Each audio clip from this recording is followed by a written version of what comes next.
The crystal and spires of Valoria Prime's most exclusive Starship dealership gleamed under the binary suns, casting prismatic shadows across the polished obsidian floors. Hazel stepped through the atmospheric barrier, her boots clicking softly as she entered the showroom where vessels worth more than entire planetary economies floated on gravitational pedestals. She wasn't supposed to be there. Not really. But curiosity had always been Hazel's greatest weakness and greatest strength. "May I assist you?" The voice came from above, melodious and dripping with condescension. A Xanathari sales consultant descended on anti-grav platforms, her 6 arms gesturing gracefully, her translucent skin shimmering with bioluminescent patterns that signaled amusement or, perhaps contempt. "Just browsing," Hazel replied, running her hand along the hull of a Starblade-class yacht. The metal hummed under her touch, responsive and alive. "Browsing." The Xanathari's laugh tinkled like breaking glass. "How quaint. These vessels start at 40 million credits. Human. Perhaps the public transit station would be more suitable for your budget." Hazel's jaw tightened, but she said nothing. She'd heard worse in her 5 years exploring the galactic community. Humans were still the newcomers, the primitives who'd only cracked faster than light travel a generation ago, while species like the Xanathari had sailed the stars for millennia. The consultant drifted closer, her vertical pupils narrowing. "The quantum meridian you're touching, 85 million credits. It features adaptive hull technology, integrated AI companionship, and a jump drive capable of crossing 3 sectors in a single leap, far beyond the comprehension of a species that still uses combustion engines on half their worlds. We've mostly phased those out." "Actually," Hazel said mildly, moving to the next ship, a sleek corvette with weapon systems that could level a small moon. "Have you now?" "How progressive." The Xanathari's sarcasm was palpable. "Tell me, dear, what brings a human to Valoria Prime?" "Tourism, manual labor. I understand your kind excels at the latter." Before Hazel could respond, the dealership's entrance shimmered again. Leo walked in, and everything changed. He didn't look like much, just another human in casual attire, his dark hair slightly disheveled, his expression relaxed and unbothered. But Hazel noticed the way he moved, the quiet confidence in his stride, and she noticed the brief flicker of annoyance that crossed the Xanathari's luminescent features. "Ah, Leo," the consultant said, her tone shifting to something approaching professional courtesy. "I wasn't expecting you today." "Sorry." Leo nodded at her, then his eyes found Hazel.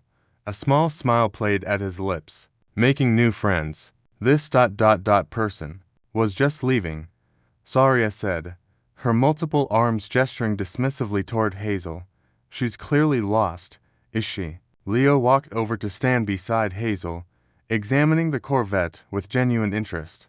"What do you think of the Shadow Strike model?" Hazel blinked, surprised to be addressed as an equal. "Beautiful ship. The plasma cannons are overkill for civilian use, but the maneuverability looks impressive, right?" Leo grinned.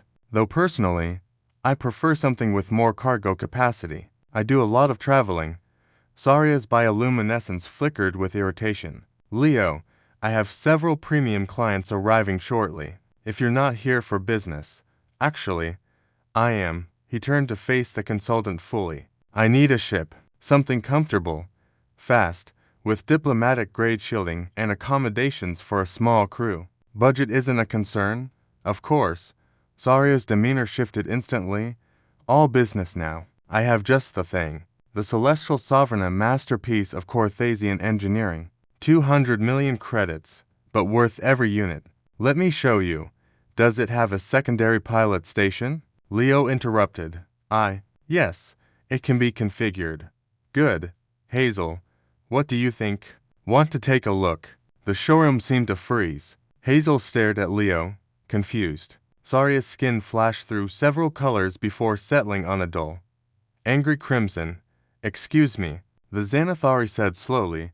"My friend here was browsing when you decided she didn't belong," Leo said, his voice still casual but carrying an edge now. "I'm curious about her opinion. She seems knowledgeable." Hazel felt a warmth spread through her chest, gratitude mixed with vindication. "The Sovereign is impressive, But if you're looking for versatility, the Quantum Meridian might be better. Better fuel efficiency, and the adaptive hull means fewer repairs.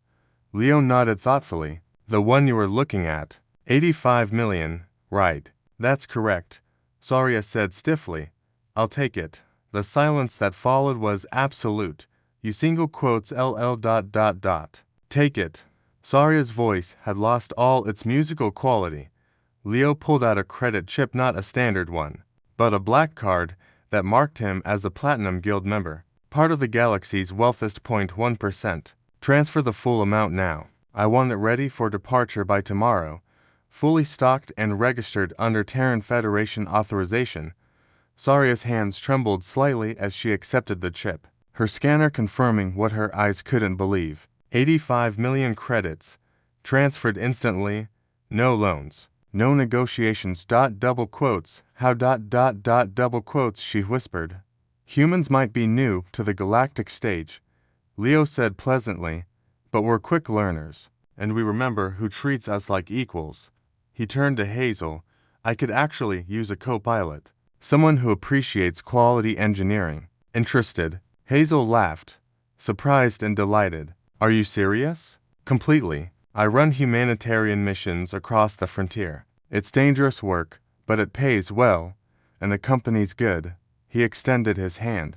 What do you say? She gripped his hand firmly. I say yes, as they walked out together, already discussing jump routes and mission parameters. Saria stood motionless among her gleaming ships, her bioluminescence dimmed to almost nothing. She'd learned something today.